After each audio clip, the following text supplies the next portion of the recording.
Hello class, welcome to the final section, besides the summary, in Module 3, Understanding How to Analyze Vulnerability Scan Results. Again, you can run all the scans you want, but if you don't actually take the time to look over your results, then it's pretty much pointless.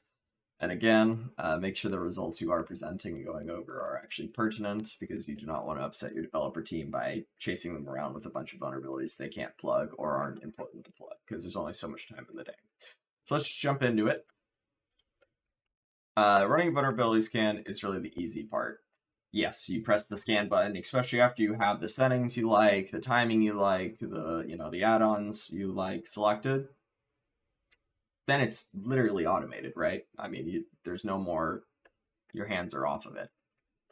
Then the information comes in, and you're gonna have to actually take this information and look over it critically. You can't just file it away into some network share and call it a day, right? So how do you go about eliminating false positives? Again, don't bring false positives to your developers. They'll be upset about it. False negatives, as I mentioned too, are much worse. I don't agree that Cisco is only pointing out these false positives because, again, you don't want it to be too low of a determination that, oh, well, I don't want to set off the scanner, so I'm going to raise the bar here or there. You want to make sure that you're getting false negatives pretty much 0% of the time, right? So the process involves a detailed and thorough look into the results. Yeah, the results of a credentialed scan are more likely than remote analysis to be valid. So we talked about what a credentialed scan and non-credentialed scan is. Most of the time, the machine running the vulnerability scan will be credentialed, so it sees the entire attack surface rather than just that, kind of guessed view. So each vulnerability will typically map to one or many of the items on the common vulnerabilities and exposures list. Okay, so what is the CVE list? You can go ahead and actually, I have it pulled up because I wanted to show you. So give me 1 second. Here's that CVE website. They've been around for 25 years. It's an industry standard to follow CVE websites formatting and report things to this website so that the greater community is aware of known vulnerabilities. So you can go ahead and download every known CVE right here by downloading the main.zip. I went ahead and already did that. Let me go and pull that up. Okay. And this is what you're going to be putting into, your vulnerability scanners. Typically, if they're network connected, they'll do this automatically. If they're not, you're going to have to do this, say once a month, etc. So you can go ahead and go into the CVE list. And as you see that they're listed by date, by the year. So let's just jump into 2023. And then you can see the 2 identification numbers ahead of time. And then, as you see, here we are. Every single vulnerability. Known vulnerability. Gonna go ahead and open one up for, they're in the JSON format. So I'm just opening it here in Visual Studios. You can open it whatever you'd like. But you can see this is the information that's required. And then you can add date published, update, etc. Here's the actual issue that is written. We can go ahead and see what's affected. So we have Android 11, IoT version 23, etc. What kind of problem is it? It's a DOS or denial of service. And yeah, so that's how all the information is stored in the JSON format. And here I have one. So hold on, let me just go and grab that one that in particular we're looking at. So let's see, it's CVE 2023. Let's go and search it. Okay, so as you see, this is how it's going to appear on the website. So if it pops up in your scanner and you want to look into it more, you just go ahead and pop in that CVE number, identification number in the search. And we see it's MediaTek. These are the products. This is what's affected. And then, cool, there's the information, right? So we're going to talk about a few different databases, but this is, that's one of the more important ones. So let me go ahead and go back to the PowerPoint. We'll come back. Okay, so moving forward, running a vulnerability scan is really the easy part. Again, we just talked about in the previous section that most of it can be automated. So once it's automated, you let it run whenever that, once you have your add-on selected and your chosen parameters selected, you let it run every night. you get your report. That's where the real work begins, because you are going to have to very likely go through these reports and actually critically analyze the important information from them, right? When you're providing a report as a deliverable of a paid pen test, this is typically the magic document that gives people their certification. That this is the culmination of all of your work, setting up that perfect vulnerability assessment, right? It is important that it's accurate. How do we eliminate false positives? Well, the process involves a detailed and thorough look into the results that your vulnerability scanning tool has provided. Sometimes, if you see some really big critical or highs, you can go back to a developer and say, hey, can you go on a test system? Is this vulnerability real? Is this an accurate finding? Can you recreate it, right? The results of a credentialed scan are more likely to be valid because the credentialed scan can go into all of the services, as we mentioned in the previous section. An uncredentialed one is just getting a much smaller attack surface. So each vulnerability will hopefully map to a CVE on the list. As you saw, that zip file has all the CVEs in it. That's typically what's in your vulnerability scanning software already. And then when you dig into the details, you might find that the vulnerability is exploitable. So that's not a false positive. That's a real problem. That's when you're putting on the report. That's when you're bringing it to your developers, your IT, whoever you got to bring it to, and bring it up, right? So the number one method of validating and finding from a vulnerability scan is to exploit the vulnerability. That's what I mean by recreate it, right? If you can go into a test system, if you can go into a lab, open the program, and follow what the CVE is saying, there you go. There's your definitive. It's not a false positive. So I'm not going to read too deeply into all these sources. It's already listed on the reading. You can go ahead and take a minute to write these notes, pause me, or if you're going along with the reading, do it then. You're going to see a lot of these teams, these standards, the National Institute of Standards and Technology. You'll see them producing tons and tons of stuff. The NSIT is one of the, they actually do compliance stuff as well. They're going to follow. It's typically, it's a framework that gives you best practices. Most things want to be NSIT compliant because they're following the framework. Anybody who's doing cybersecurity related decisions should look into NSIT because it is pretty much an industry accepted best practice. And then this is for Japan. It's similar to the American one. The CVE, I showed you the website. It's been around since 1999. It's open source and it's a community-driven effort where every time we find a vulnerability, we post it there so that way someone else's vulnerability scanners is going to pick it up if it wasn't known before, etc.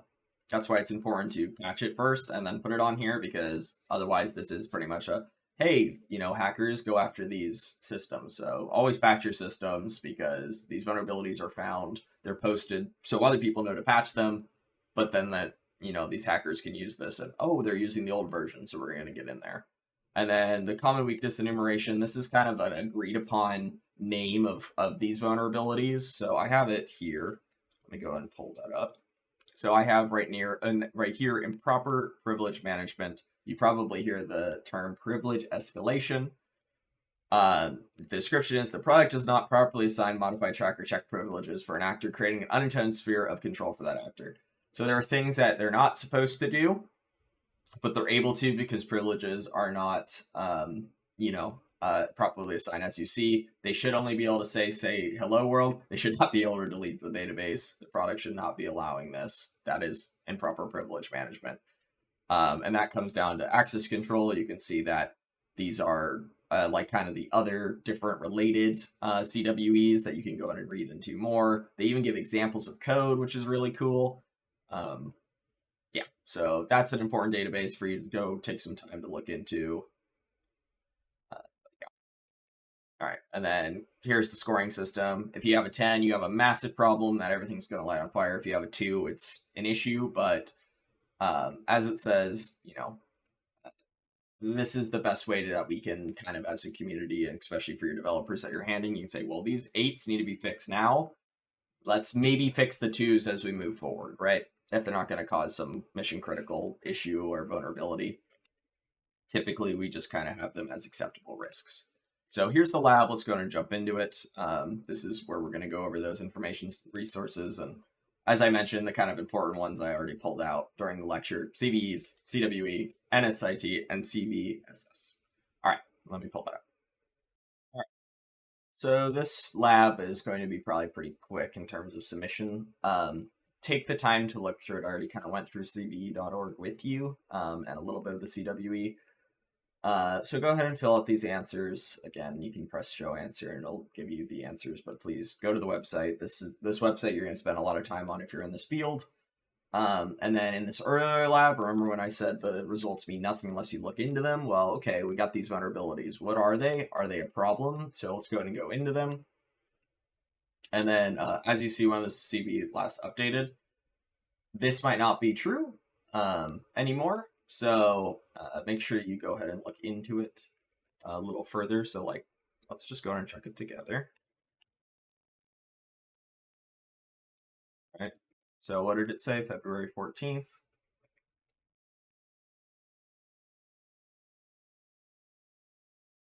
So we can see that's not true anymore, right? So we can see it's actually December of 2023. This problem was updated, right? And this says, this was February, so it actually was updated later. So these answers aren't always correct. So I will need you to actually take screenshots of, I mean, this one is just kind of, you can ignore that part, but I would like a screenshot of these answers here, right? Because the vulnerabilities are going to vary a little bit from these answers, so I kind of want you to at least look into it. Yeah. Then for part 2, same deal as you already kind of have the answers, but please go and read into this a little bit. And then for part 3, the only part that we're going to change here is, right, how many CVEs. This is different now. There's definitely going to be more. So just give me a few screenshots of you going through this. I'm not going to be really that much picky. I'm very picky about this. Just kind of, again, I'm hoping you're actually doing these labs and not just copy pasting the answers in. So just go ahead and give me a few screenshots of these answers filled in. Some of them are already provided to you, but some of them, again, are going to be different. So I will notice if you did not actually go and search that CVE like I did, because your data is going to match what it says here, and it's not going to match what's actually true. Okay. So just a few screenshots. I don't need every single box. Just maybe at the end of each step.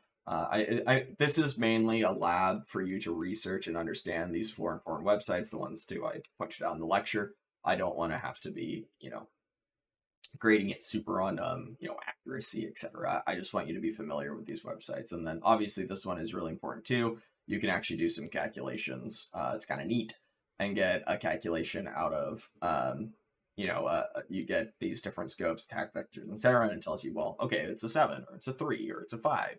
And that's kind of how they actually get these numbers, so they actually mean something rather than just like, oh yeah, 8 is bad, 2 is okay.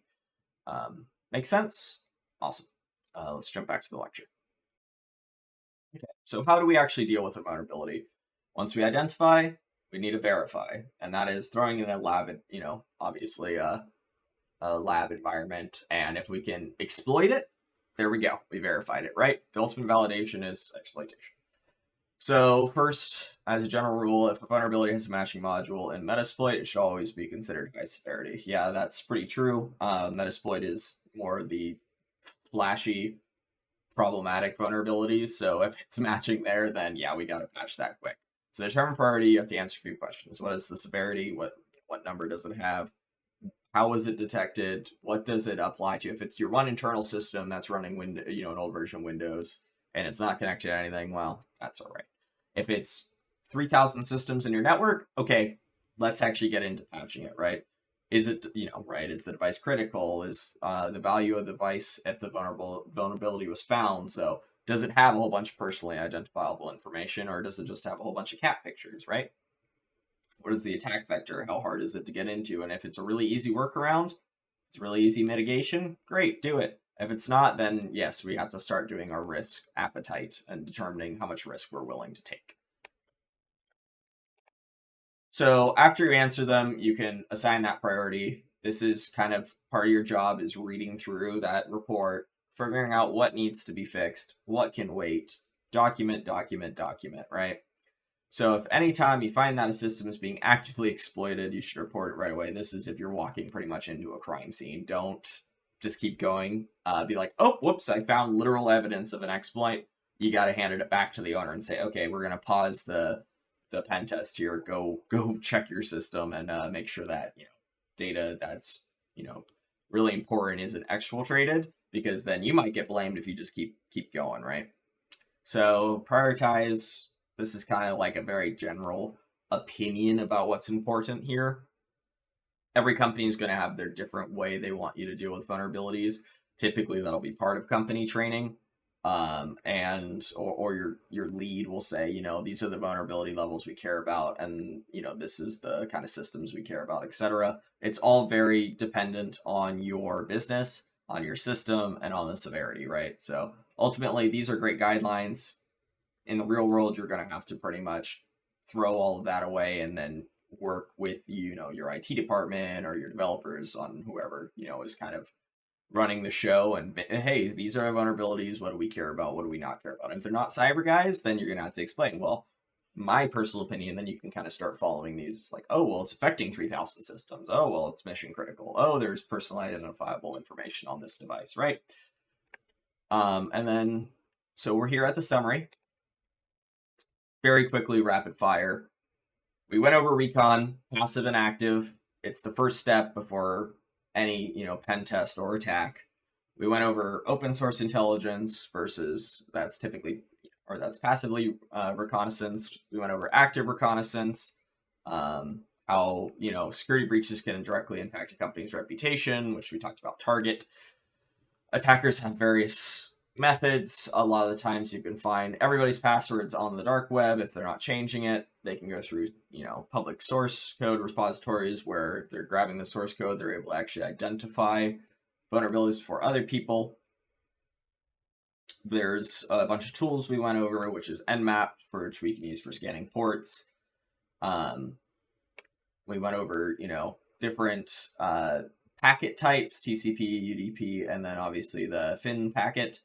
That you can kind of either be more sneaky with your port scans, you can be a little more, you know, aggressive. The 6 timing templates, you know, 0 through 5 dictates the aggressiveness. Enumeration is, you know, how many different sources of hosts, users, network drives, applications that we're going over. Vulnerability scanning is our last section, which is the process of identifying those weaknesses and hopefully automating it. That's kind of, again, the future is not just sitting there and pressing scan yourself, but automating it.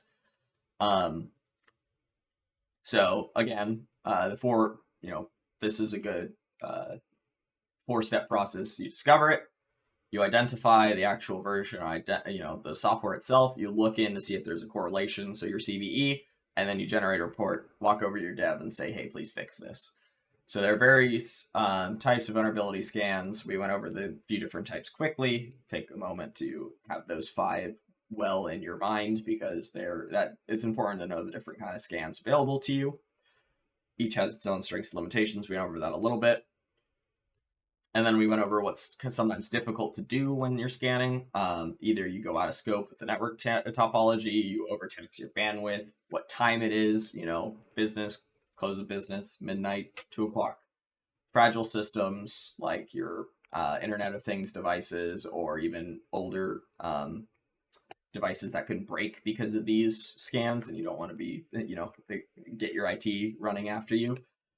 So running the scan is the beginning, and it's the easy part. Then our job is to be able to read these scans, compile these scans in a way that it's readable for someone who isn't a cyber guy. We have tons of resources that we can use for compiling these scans and kind of giving them numbers, right? So we have the CVSS to give them our number of severity. We can check it on, you know, the CVE list. If it's already known, then there's probably already known mitigations. Those are typically easier to do than a brand new vulnerability where a dev is going to have to try to figure out how to mitigate it. So overall, properly analyzing vulnerability scan results involve a detailed examination of the tool's findings and prioritizing vulnerabilities for mitigation based on their severity and potential impact. It's very nuanced. That's the art of vulnerability scanning, is not only do you have to be careful when you perform your art, You have to be very careful about how you and who you present your art to, because you want that art to be succinct, not a false positive, not false negative, but important and ordered in the best way you can. Again, most companies will have their own way that they want to handle vulnerabilities. Check with your leads, or if you become a lead, you are going to be writing those out. But that is a whole nother, you know, art of performance that is a little too in depth for just this scope of the lecture. So these are some of the reflection questions. You'll probably notice one of these is our reflection of the week. And that's it. Good job getting it to the end. This was a very long module. So please email me if you have any questions. See you in the next one.